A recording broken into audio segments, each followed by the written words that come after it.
वरना मत आया करो डिबेट में। अगर ज्ञान नहीं है, अगर जानकारी नहीं है और दूसरे के धर्म का मजाक उड़ाना है, इस आदमी को बाहर फेंको। इसके अंदर अब हाशमी साहब मेरी बात सुनिए, हाशमी साहब मेरी बात सुनिए आप। उसमें अब तुम कामयाब नहीं होगे तुम लोग, ठीक। अब आप लोग कामयाब तुम लोग हम लोग का बांट दिया है ना आपने तुम लोग और हम लोग बांट दिया है ना। तो अब मेरा सवाल सुनिए, मैं आपसे क्या पूछ रहा हूं उसका जवाब दीजिए। मैं आपसे ये पूछ रहा हूं, यहाँ पाइप जो गोल लगा रखी है उसके बगल में, उसके बीच में जवाब दो, उसमें शिवलिंग नुमा आकृति जो है वो क्यों बनाई थी? शान को किसने आगे बताया? थोड़ी बुद्धि खोलिए, मेरा सवाल सुनिए, मैं आपसे क्या कह रहा हूं, मेरी बात सुनिए पहले। जो जनता सुन रही, नहीं, शिवलिंग होता क्या है, शिवलिंग क्या होता है और किस पे रखा होता है, ये तो बता दो जनता को। मेरी बात सुनिए, बेशर्मी और बेहूदी मेरी बात सुनिए, अपनी भाषा कंट्रोल कीजिए। अगर आप अपनी भाषा कंट्रोल नहीं करेंगे हाशमी जी, तो मैं अभी जी भी लगा रहा हूं, और जैसे आप तुम करके बात कर रहे हैं, मैं पलट के देना बहुत अच्छे से जानता हूं। ये बेहूदगी, बेशर्मी, ये सब ना बोलिए, नहीं तो मैं 2 मिनट में बता दूंगा कि बेशर्मी किसको कहते हैं। बेशर्मी इस बात को कहते हैं कि सारे डॉक्यूमेंट्री प्रूफ होने के बावजूद कि वहां मंदिर था, आप बेशर्मी से उसको मस्जिद बोल रहे हैं। ये बेशर्मी आपकी है कि वहां चारों तरफ गोल फाउंटेन लगा दिया और उसके बाद कह रहे हैं कि वो शिवलिंग नुमा आकृति फाउंटेन थी। इसको कहते हैं बेशर्मी। जवाब चाहिए। समझ में आई हाशमी साहब? बात लीक कैसे हुई? किसने आपको आकर बताया कि ये फुवारा नहीं शिवलिंग के? इस बात का जवाब दे दीजिए मुझे सुशांत जी। आप अब मेरी बात सुनिए, ये आपके चैनल के कोई, अब मेरी बात सुनेंगे, आप सुनेंगे, आप सुनेंगे मेरी बात, या कुतर्क करने बैठे?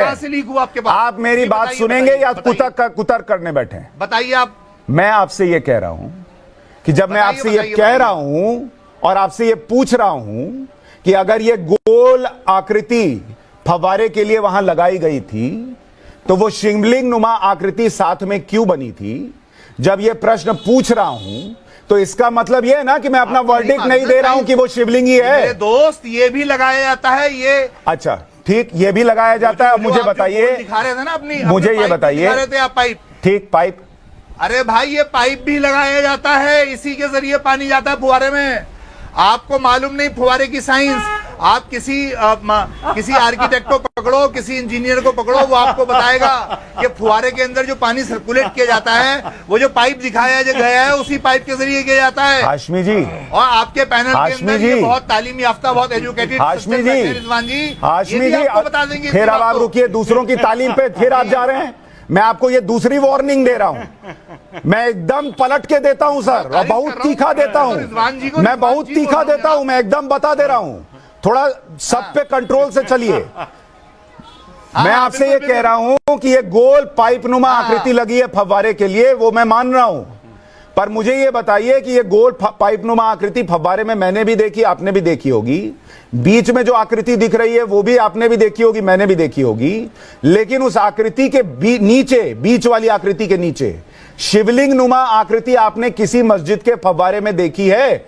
मुझे बता दीजिए। आप दिल्ली में, सुशांत जी आप दिल्ली में आते हैं, दिल्ली में रहते हैं आप? जी मैं रहता हूं, बताइए ना। दिल्ली में फुटपाथ के ऊपर जगह जगह शिवलिंग बने हुए, बहुत ढेर सारे। दिल्ली में फुटपाथ पे शिवलिंग बने हुए हैं। अब आप इंडिया गेट के ऊपर भी एक शिवलिंग बना हुआ है अमर जवान ज्योति के सामने, और राष्ट्रपति भवन के पार्लियामेंट और राष्ट्रपति भवन के सामने भी एक शिवलिंग बना हुआ है। क्या बेहुदा और बेवकूफी की बात है। सुनो एक मिनट हाशमी, शिवलिंग बना दो।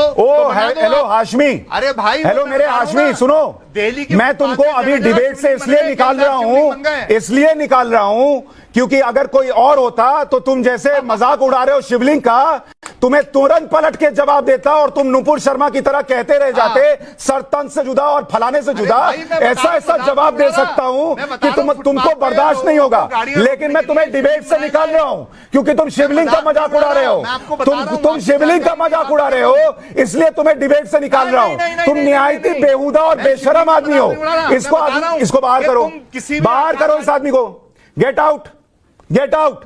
और अगली बार शिवलिंग का मजाक उड़ाने के पहले सुन लो, तुम्हें बता रहा हूं, तुम्हारे धर्म पे भी जब लोग आ जाएंगे तो बहुत गलत महसूस होता है ना, वैसे ही दूसरे के धर्म पे मत बोलो। पहले बता रहा हूं हाशमी, इसी तरीके का मजाक उड़ाना छोड़ दो तुम लोग। अगर इंटेलेक्चुअल की तरह बैठ के बात कर सकते हो तो डिबेट में आओ, वरना मत आया करो डिबेट में। अगर ज्ञान नहीं है, अगर जानकारी नहीं है और दूसरे के धर्म का मजाक उड़ाना है, इस आदमी को बाहर फेंको।